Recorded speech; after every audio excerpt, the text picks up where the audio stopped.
Olá, estimados telespectadores da TV Boa Notícia da Diocese de Balsas, que o Senhor abençoe-nos neste momento que estamos reunidos, em nome do Pai, do Filho e do Espírito Santo. Amém.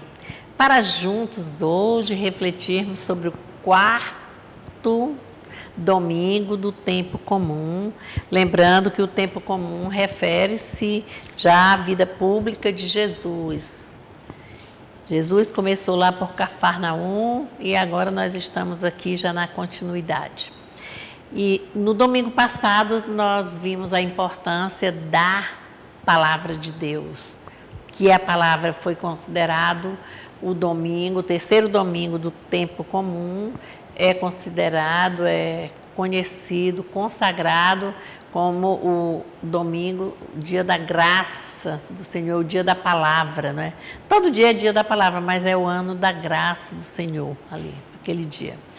E nós vamos observar que Deus precisa de nós para anunciarmos o Evangelho, mas Ele conhece-nos desde o ventre e Ele escolhe. Quando Ele dá um chamado a alguém que o anuncie em seu nome, é chamado de profeta.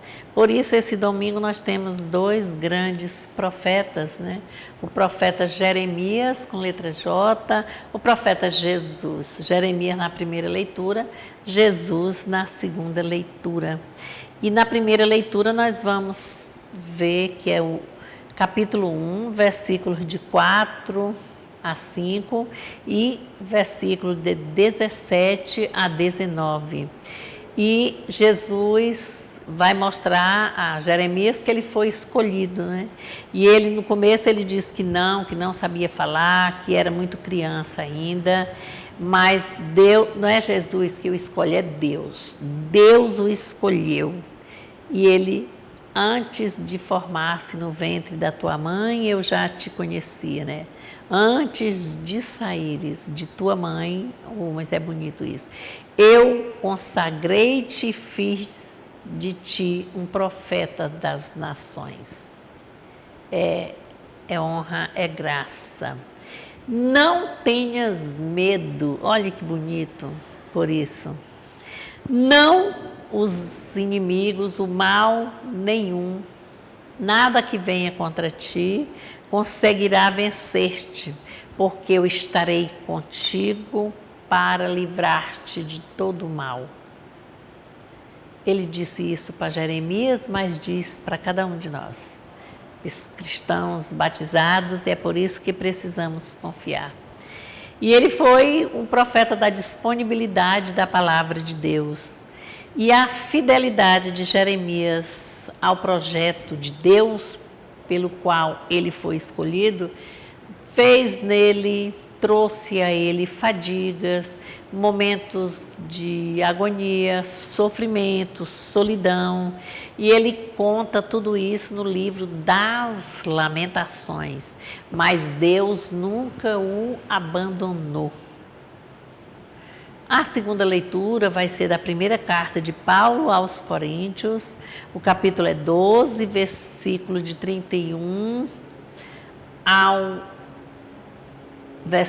ao capítulo 13, versículo 13. Aqui só inverte, é 31, 13, depois 13 de novo.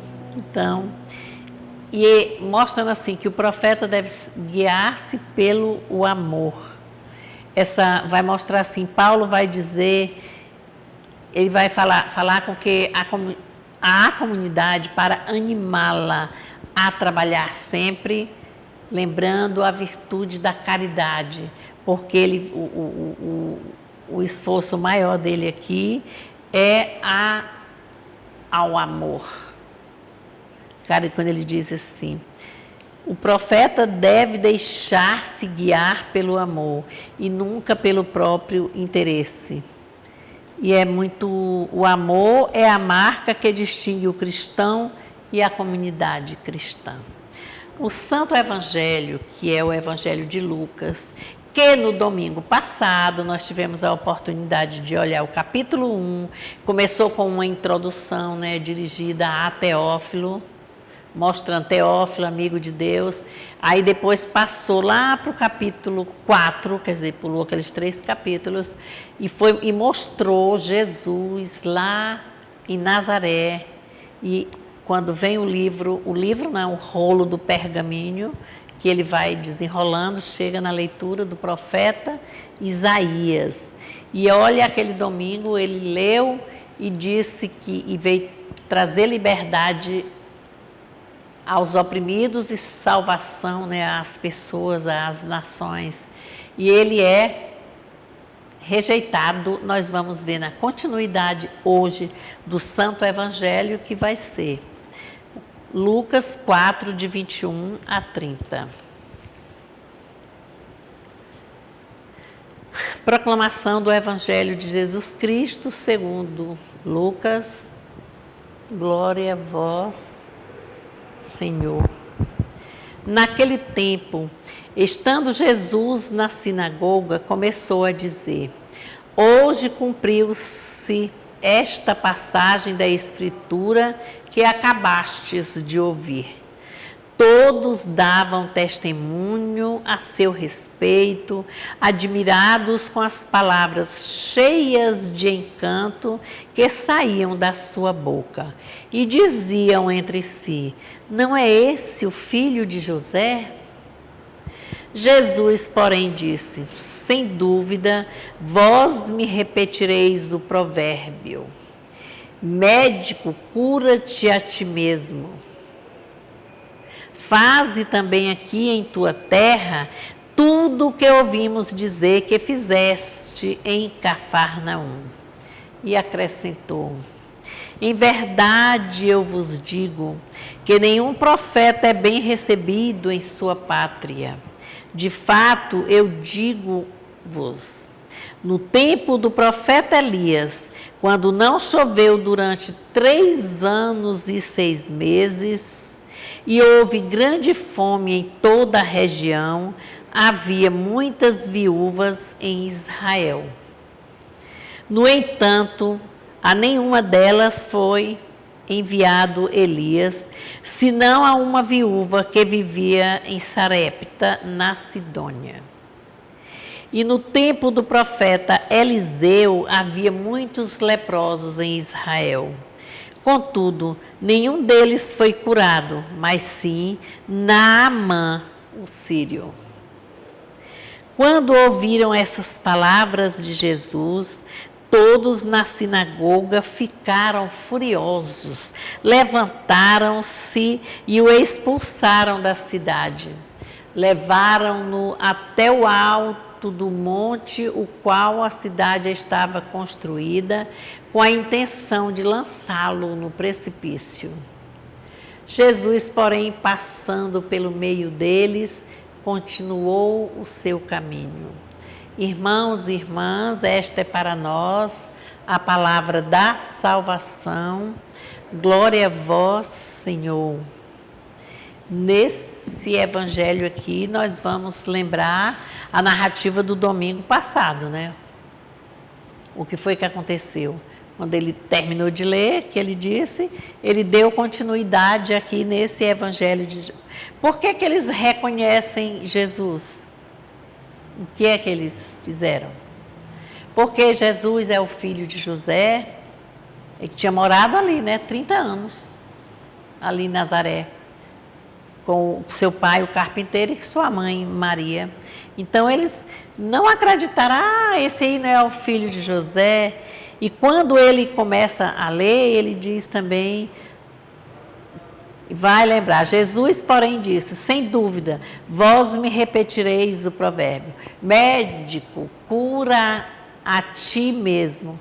Faze também aqui o que fizeste na tua terra, Cafarnaum. Ó. E aí ele vai confirmar que nenhum profeta é bem recebido na sua terra. O profeta bíblico, ele distingue os fatos as palavras e as atitudes e compreende que o Senhor está onde? Em todos os lugares. E que o Senhor também ensina dentro dessa realidade. Ele ensina a cada um de nós. Porque somos nós, profetas e profetisas, né? Somos nós os convocados. Nós recebemos o santo batismo. Então, quem é ao profeta, o caminho do profeta é um caminho exigente, é um caminho de sofrimento, é um caminho de solidão, mas é também um caminho de paz, de luz, de esperança, porque aí Deus está sempre vivo, não está morto não. E é preciso nós prestarmos bem atenção a que Deus nós procuramos. O Deus de fazer milagres, de fazer grandes feitos, ou Deus da salvação, aquele que vem para alimentar o nosso espírito e fazer de nós pessoas conscientes, disponíveis para trabalharmos na missão, para sermos luzes, já que nós somos também iluminados. É bom prestar atenção. E Deus não se afasta de ninguém. Qual foi a reação do povo, dos seus compatriotas?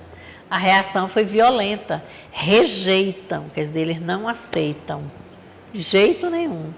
E depois que eles dizem que eles pegam Jesus para jogar no precipício, lembrando aqui também o que Jesus passa, soberano assim, de cabeça erguida, elegante, tranquilo, no meio deles, porque sabe o que faz, e o que é, e o que virá a ser, cada um de nós. E aí, quem são esses profetas? E aí que a palavra profeta, às vezes a gente diz até que está na moda. Quando a gente é aplicada a igrejas, por cristãos que se destacam, né? O verdadeiro profeta tem consciência, ele sabe o que coloca. E o caminho do profeta, que é duro, que é também cheio de espinhos, é preciso que ele mantenha muita fé para tentar chegar, caminhar e prosseguir de cabeça erguida. Como foi lá na leitura, não tenham medo, sigam. Lá na leitura do profeta Jeremias, não tenhas medo, não conseguirão vencer-te as nações, o mal, porque eu estarei sempre contigo para te livrar de todos os males. É tão bonito isso, ele diz isso para nós, estamos repetindo aqui. Os profetas hoje são apenas pessoas do passado. Não, os profetas sobre o batismo que nós recebemos, nós somos ungidos como profetas de Cristo. Então, a nossa missão é isso, é viver atenta aos sonhos de Deus e concretizá-los através da nossa história, da construção da nossa história paralela à construção dos outros dentro da comunidade, dentro da nossa igreja, por onde nós vivemos. E como é que nós acolhemos os profetas hoje? Lá não acolheram Jesus em Nazaré. E nós, como é a nossa acolhida? É com carinho? É uma acolhida calorosa só para chamar a atenção? Ou é mesmo assim, renovando a nossa vida, acreditando? À medida que o profeta chega, nós também vamos acolher com a receptividade, com o nosso sorriso, o nosso abraço, mas também com a nossa escuta da palavra que foi tão bem colocada no domingo passado. Quer dizer, nós estamos numa sequência. Nós estamos no 4º domingo, nós teremos logo mais outros 4 domingos do tempo comum, que nós vamos começar a entrarmos na quaresma. Então, é bom a gente ver que a nossa missão é de continuidade, não é uma missão parada, é uma missão dinâmica e paralela, né? Junto com os outros, circular, mas junto com os irmãos, os demais irmãos. Então é preciso. Nós vamos lembrar na leitura que foram lembrados 2 profetas, lembram? O profeta Elias e o profeta Eliseu, foi contado como exemplo. E aí vai dizer o que lá na leitura? Que o profeta Elias, ele veio, Jesus, quando diz assim, No tempo do profeta Elias, quando não choveu durante 3 anos, olha lá, e 6 meses, houve a grande fome. E as viúvas de Israel sofreram muito. Nenhuma delas foi enviada a Elias, senão a viúva de Serepta, lá em Sidônia.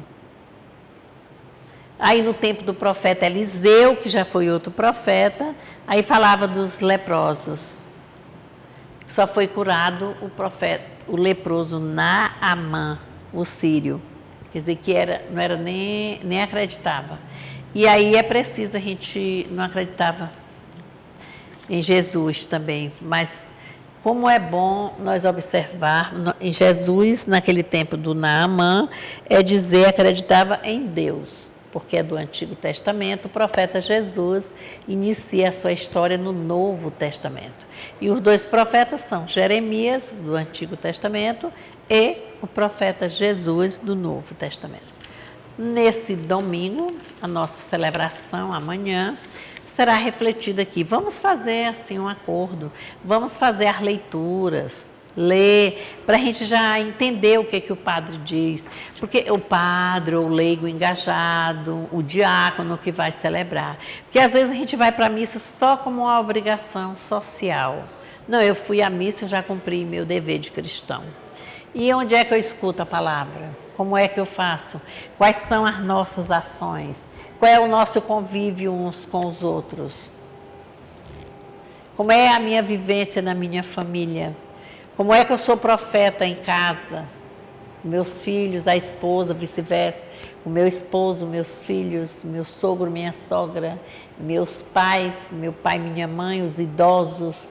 Qual é a nossa relação de convivência? É uma relação de proximidade, uma relação de troca, de carinho, de quem toca, de amizade, de crescimento, ou uma relação de afastamento, de aspereza, de cara feia, de mal-estar, de desesperança? A nossa relação tem que ser de esperança. O nosso sonho é a esperança de encontrar a paz, a luz, porque isso tudo representa Deus e Deus está vivo dentro de cada um de nós. Amém? Que nós possamos ter um domingo de paz, de alegria, uma semana já nova reiniciando, o mês de janeiro já em conclusão, né? Só tem amanhã e depois começa fevereiro. Logo, logo virá o dia 2, o dia de aqui para a nossa região, chamado dia de Nossa Senhora das Candeias. Que Deus nos abençoe e dê-nos a santa paz, em nome do Pai, do Filho e do Espírito Santo. Amém.